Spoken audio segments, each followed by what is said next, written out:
Point 5, Job is no more than the outward occasion for an inward process of dialectic in God. Okay, so in other words, God has these opposites going on within him.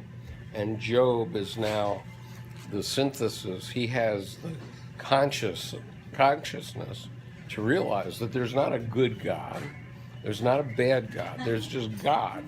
God is like nature.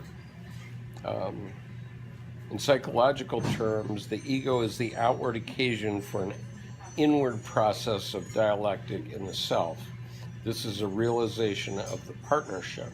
This realization communicates a sense of meaningfulness because the painful experience that one is going through is purposeful.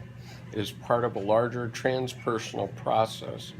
It requires an ego for that process to proceed. So in other words, you have to be able to think about it. You know, if something crappy is happening to you, you have to understand that that's not just happening to you, it's happening because of chains of events which began millions of years ago. And you're just suffering from the current manifestation of that. And I'm not saying it's going to come out well for you. Sometimes it doesn't. But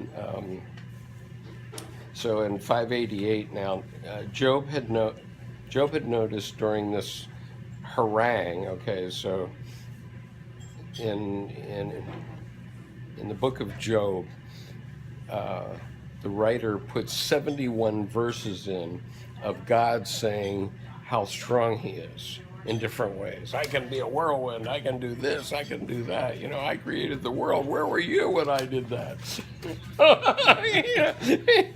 You flee. Excuse me, but you haven't created me yet. Right, exactly.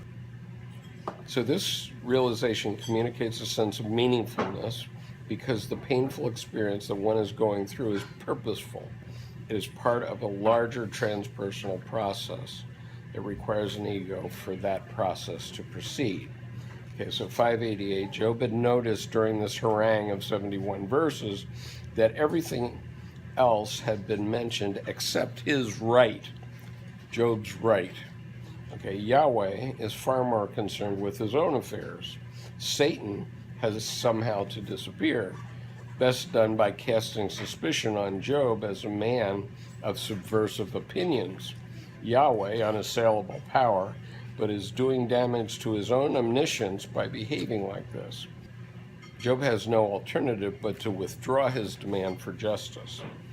I lay my hand upon my mouth, is what Job says in the Bible. Okay, so he realizes that Yahweh is just pure nature, and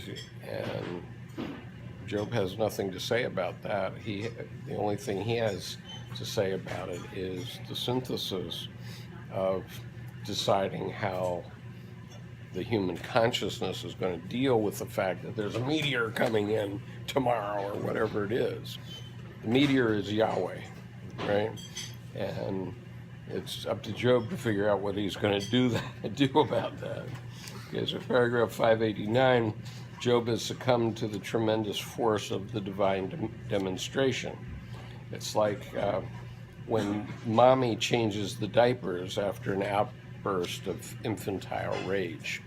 Okay, so Yahweh has given this outburst of infantile rage because he's soiled his diapers, right? And mommy comes in as the human being to take that nature and turn it into comfort by changing Yahweh's diapers, right? I think we're getting inflated. Pardon? I think we're getting inflated here. Yeah, we might be. Yahweh is not seeing Job at all.